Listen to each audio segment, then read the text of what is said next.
So we've got a Super Nintendo Mini here.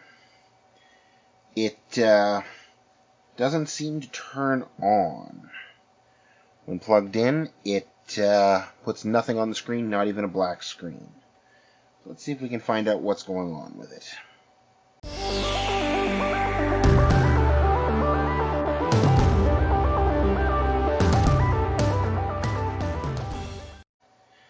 I've already removed the case screws. So just open it up here. Sometimes you gotta coax these things at the front. They like to stick.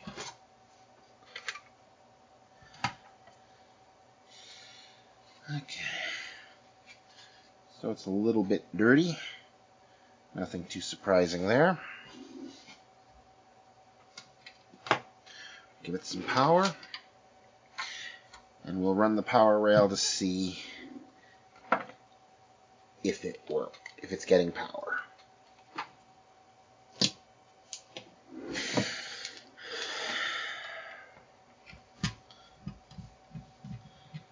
Okay, so the regulator is underneath this here. Just prop this up. See if we can get it on camera. Kinda. I think the camera can see that. Yeah, close enough.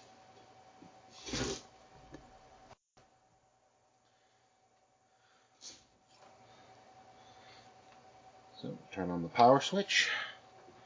We're going to check our power regulator.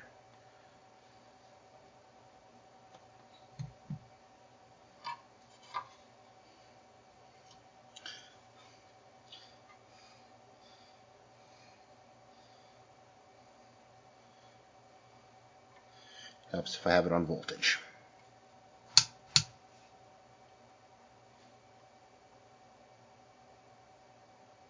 And we're getting no voltage out of the power regulator. Check the fuse. 10 volts on one side of the fuse. Nothing on the other. So we have a blown fuse from the look of it. Let's try changing out that fuse and see what we can find. Hopefully it just blew to a power surge or something. We'll find out soon enough. So to do that, first we got to dismantle, get the board out of the case.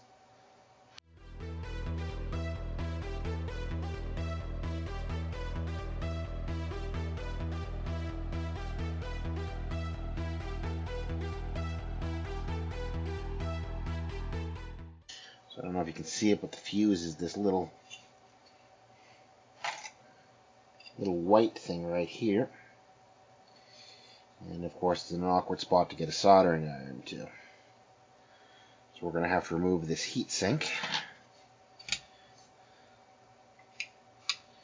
So first remove the screw attaching the regulator.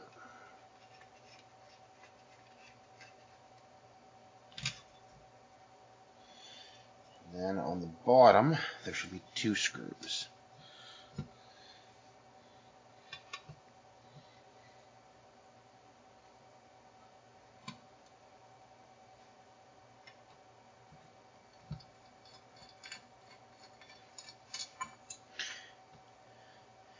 And with that, the heatsink just falls away.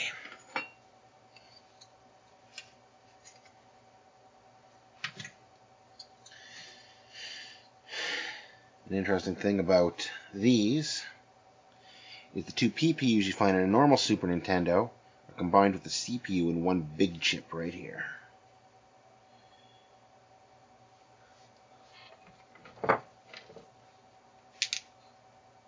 So we're just going to do quick continuity across this fuse just to make sure it's blown. Yeah, open line. We'll heat up the soldering iron. In the meantime, I'm going to go track down a different fuse. Okay. So I got a different fuse here. Unfortunately, I don't have any surface mount fuses we can try swapping that with. But I do have an old Super Nintendo fuse that we can make a go at this with.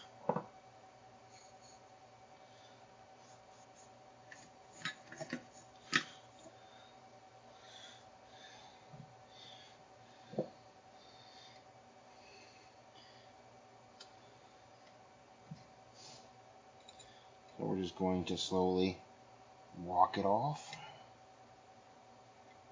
There we go. Put this board aside. As you can tell, that one's been a donor for many a spare part.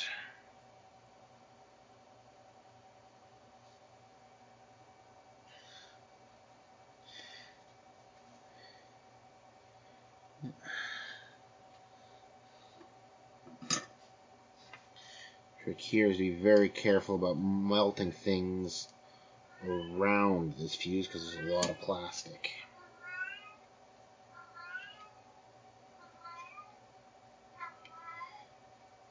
As you can see, I just nicked something. It melted almost instantly.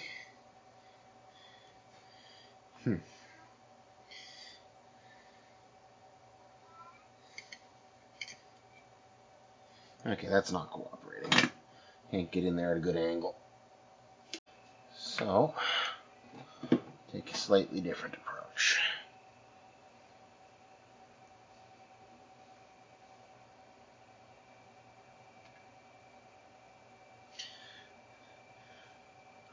Try and use hot air to remove it.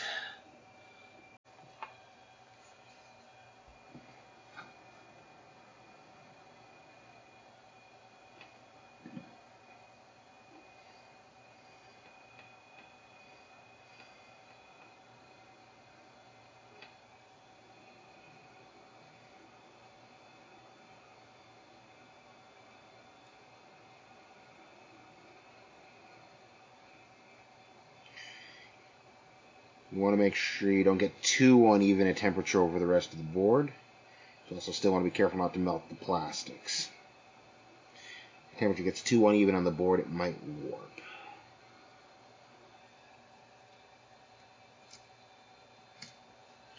There we go.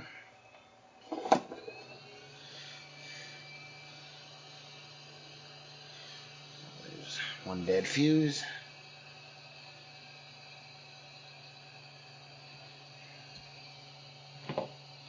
I'm just going to retouch the connections on this, just to make sure the hot air didn't damage them.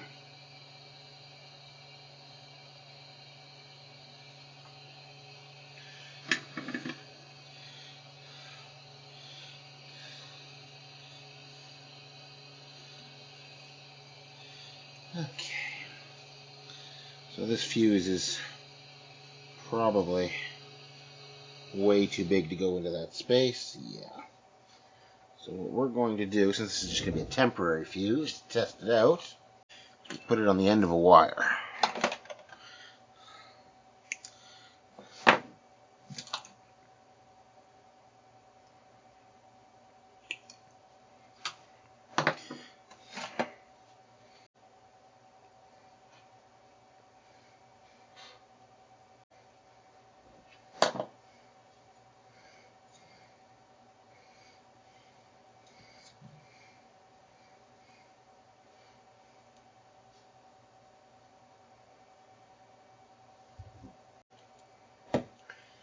Okay.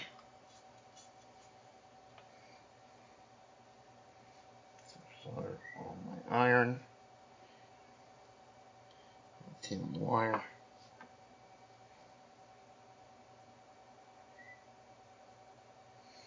There we go. One. Just get a little more solder on the tip here.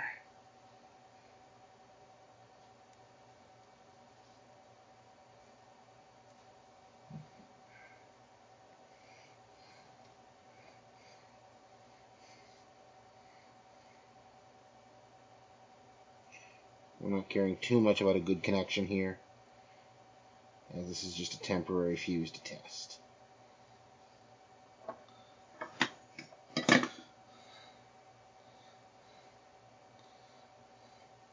So board back. Dip a little bit of flux onto the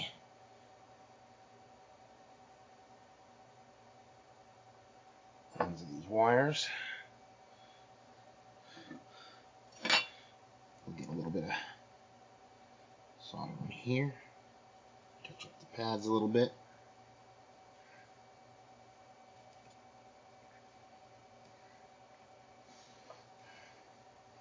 A little tin on the wires.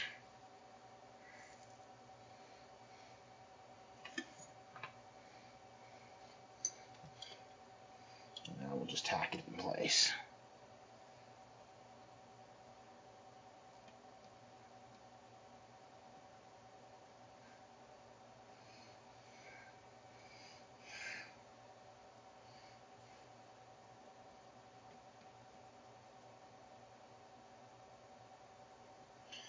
So there we have it.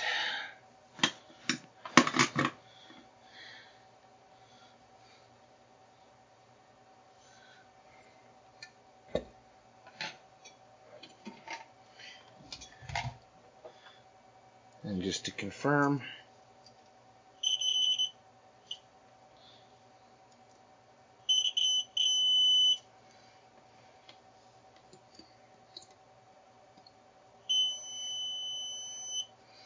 okay, so we've got a good fuse in there.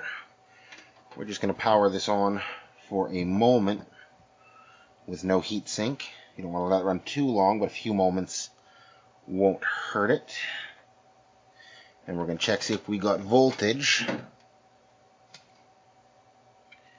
at our regulator. Okay.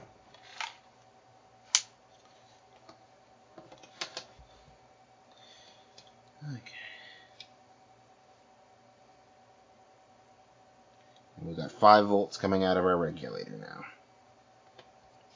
Turn that back off. We'll get the heatsink reinstalled and we'll try a game.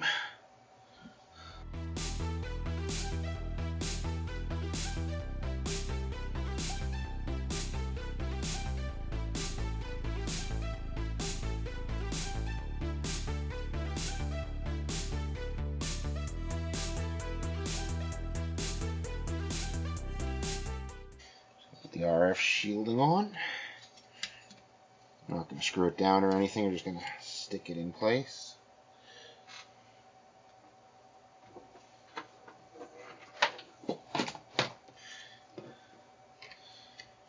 The out and power.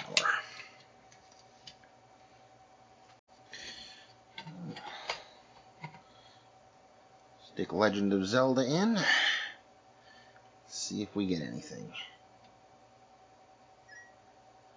And it seems to be started. We've got the Nintendo symbol.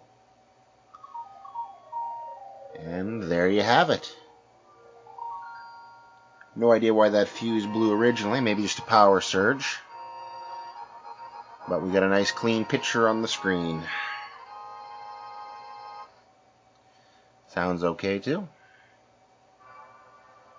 I think that's very nice if it's such a simple fix.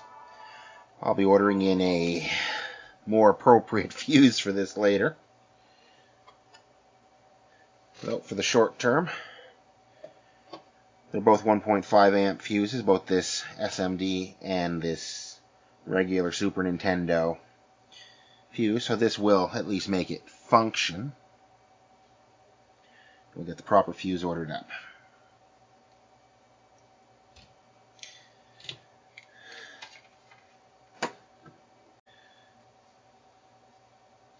Since we got it open, we'll give it a good cleaning, I suppose. Before you do anything with alcohol on a Super Nintendo board or play with the capacitors, you always want to turn on the switch with nothing plugged in, just to make sure they discharge.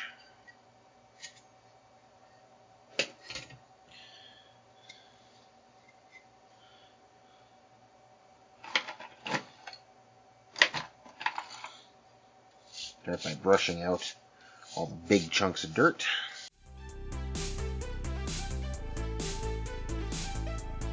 On the bottom here you can see we've got some flux residue. That's why, I don't know if you can see that on camera, but why it's glossy in some spots and a different shade of glossy on the other. That's just some leftover flux residue. So we'll just give it a quick spray of rubbing alcohol.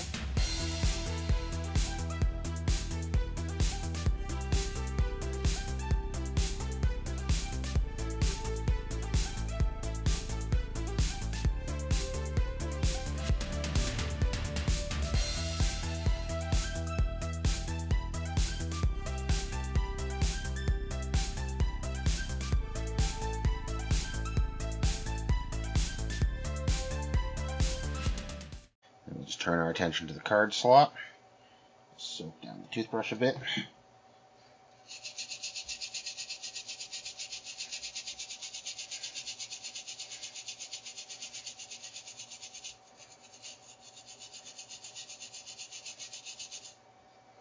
Okay. Let's get a little alcohol in here. Then we're just going to take a little no-clean cloth, or lens cleaning cloth. I don't know why I called it a no-clean cloth. I'm just going to kind of push it down into the slot.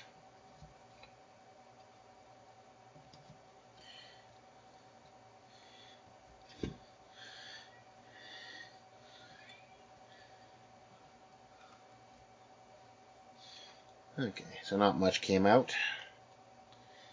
Fortunately, this card won't get into the little side tracks there, but that's not a big deal.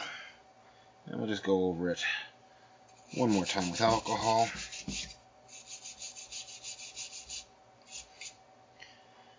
Unlike normal Super Nintendo, the slot doesn't remove on these.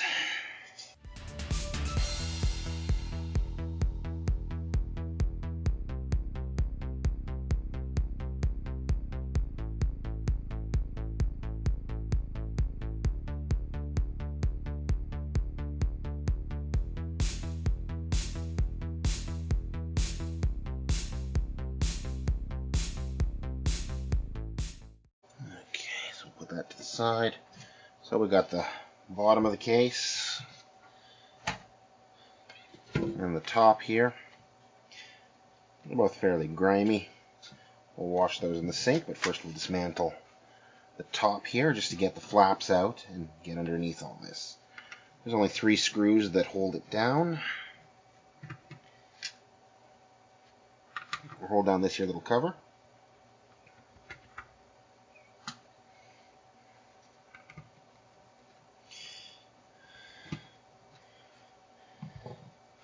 Just lifts away. You've got 2 doors. Doesn't matter what side they go on. Same with the 2 springs. So if you mix them up when you're storing them, it doesn't really matter. Buttons just pop out by squeezing these little tabs and pushing down.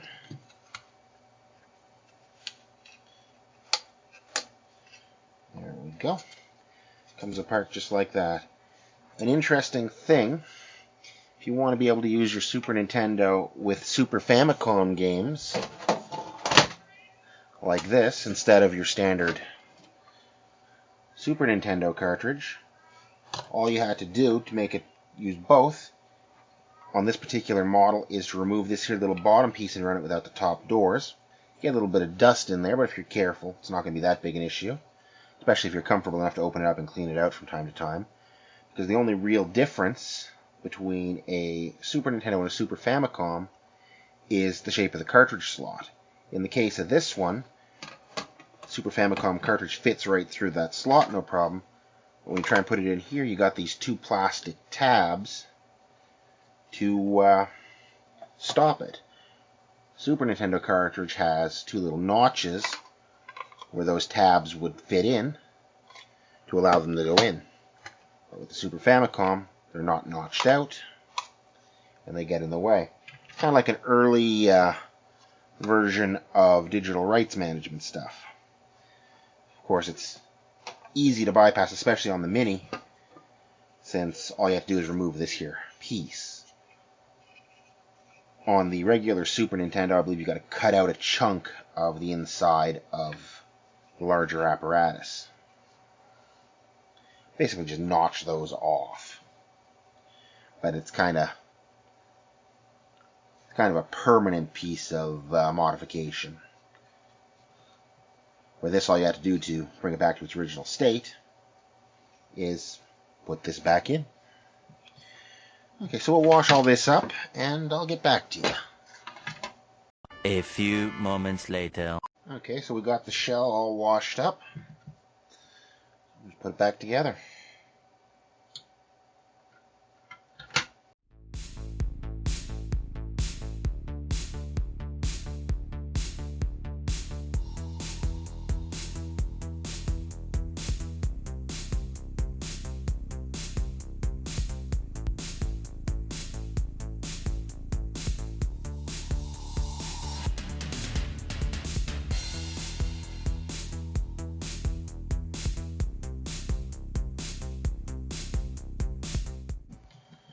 So we got our temporary fuse tucked in there.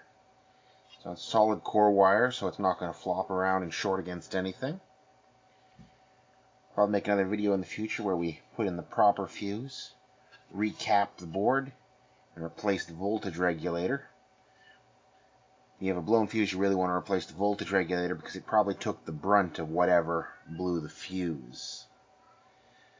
The voltage regulator in Super Nintendo is only good for 1 amp, where the fuses are 1.5 amps. So it undoubtedly took a spike above its amp draw capabilities. So for that reason, we're going to want to change that out.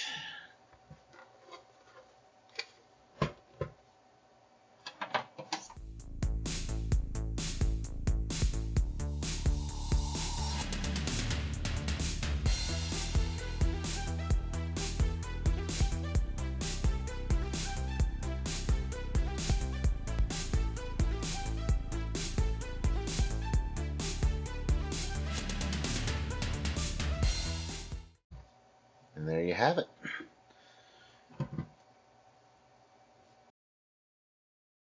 Hopefully you found that useful, and I'll see you next time.